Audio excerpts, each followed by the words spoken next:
I was raised mostly on a farm, and although there was religion in our life, my earliest times I can remember would be as a Baptist.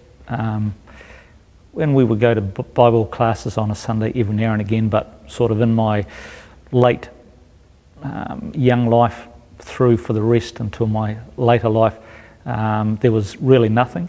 I entered Catholicism and found that nice and structured, and which is something I'm pretty used to, and something I enjoyed. So that's probably how I entered my early days.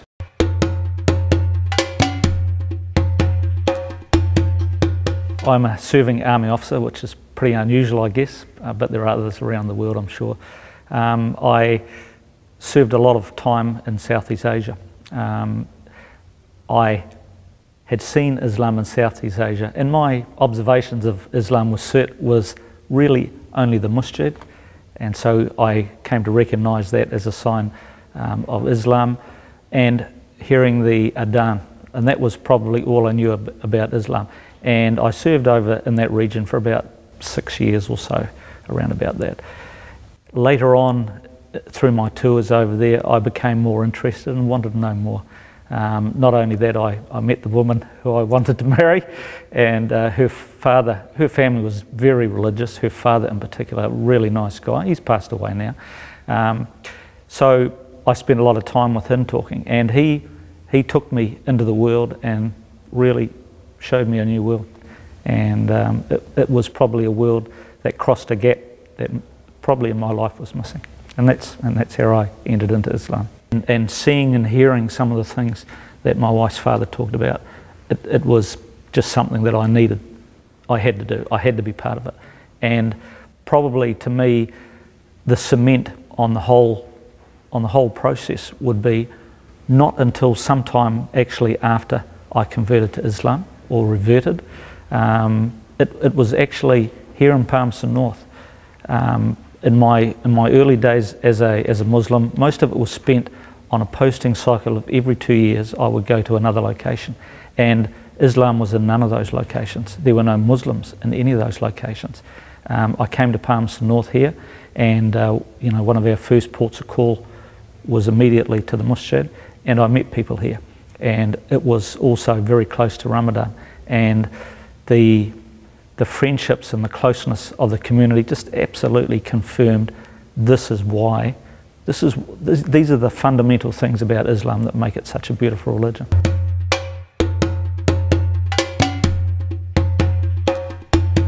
It is at times quite difficult, but I'll probably give you the highest end of the scale. Last year I served in Afghanistan, and I'm one, if not the only Kiwi service person to be a Muslim. We went over there, and Ramadan approached. My military colleagues in particular know what I am, know who I am, and certainly as we prepared to go to Afghanistan knew exactly what I was, because I helped them to prepare through their beliefs and things like that. Ramadan came along, and I actually thought, boy, am I going to really struggle here, because I'm carrying many kilos of equipment, of weaponry, of ammunition, stuff like this, and thought I'd never be able to survive through Ramadan without having a few breaks during the fasting. But actually, as compared to New Zealand, not this year but previous years, the days are reasonably short. But however, at the same time that I was fasting, I would be in villages and with people who were doing exactly the same, and they knew I was doing the same.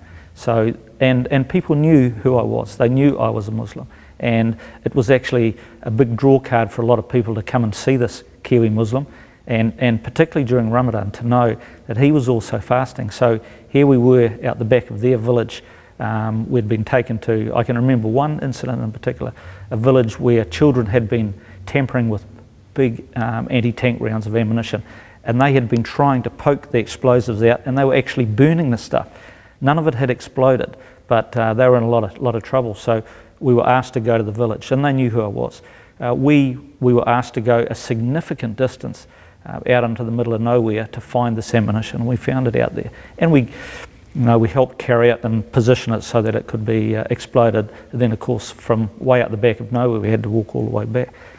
we get back and they do not offer me chai, the local brew, but all the rest of my patrol are offered chai. And there is just an understanding of Islam and the brotherhood, and that is such a big part of Islam to me. From, I guess, when people first become aware that I was a Muslim, and it's not through them one day finding, well, he's a Muslim now, boy, things have got to change.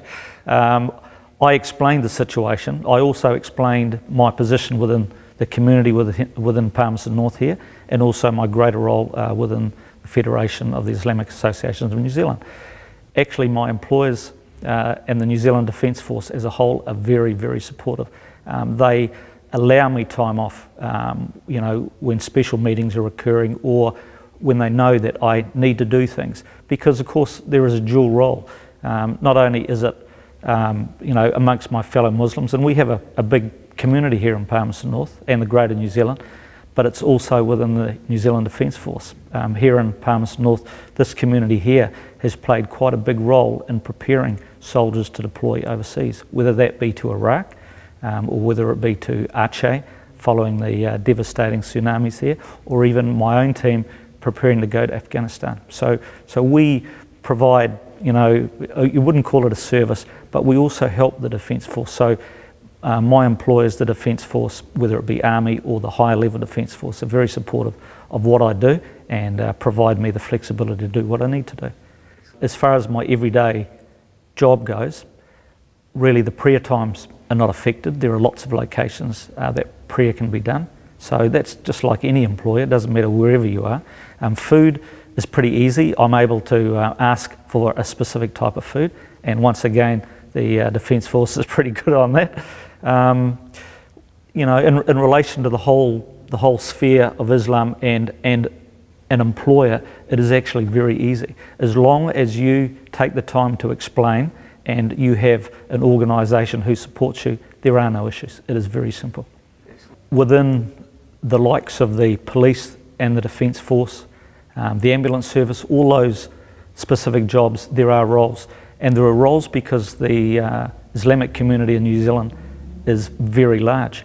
And if we have no, you wouldn't say a foot in the door, but if you have no brothers or sisters in any of those organisations, there are times when you actually need them to assist.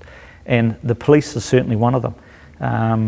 You know, I try to encourage here within Palmerston North, our own Ummah, some of our youth to look at it, because they have some very good educational qualifications, and it would provide I guess, a bridge between an organisation and a community, and it is no difference in the Defence Force, and we can see it simply by some of the missions that I've been on. Probably all of them have been to countries that have large Islamic populations.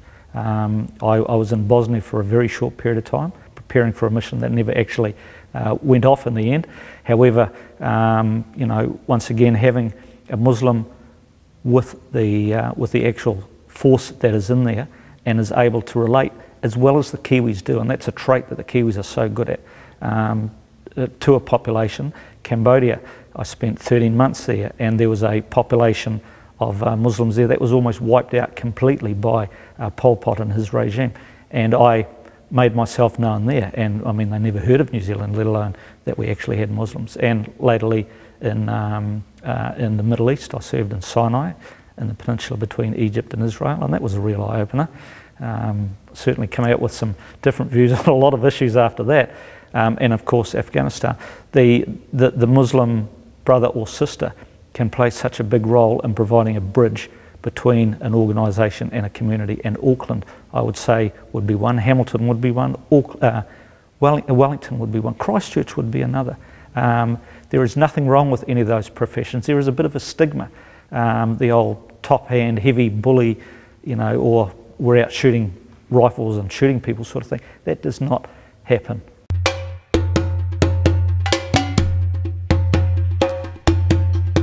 All of the holy books teach really the same sort of things, except for some reason we don't apply some of them.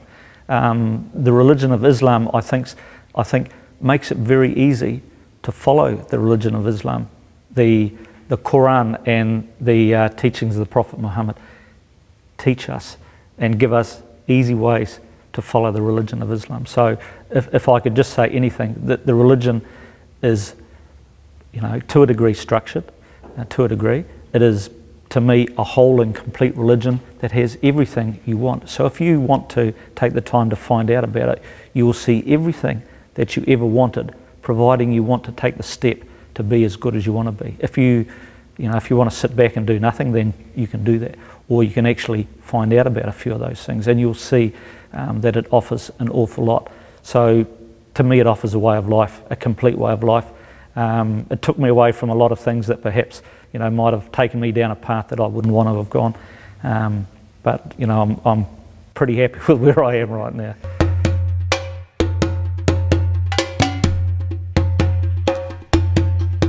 I don't think there's any conflict. Do I go to a game of rugby? Of course I do. I love a game of rugby. But however, do I go down to the pub with them afterwards? I don't do that. Do they know why I don't do that? They know why I don't do that. The people who take the time out to learn about what we are and what we do, what our beliefs are, what we don't do, what we do, those are the people who I think that will go a long way. There is no conflict. There is absolutely no conflict. We are no different than anyone out there on the street, any Kiwi on the street, except there are some things we do differently. And the concepts of the open days that we have, Islam Awareness Weeks, all those sort of things just help build the bridge in the middle, because it's all about the fear of the unknown. If the unknown is taken away, there is no fear.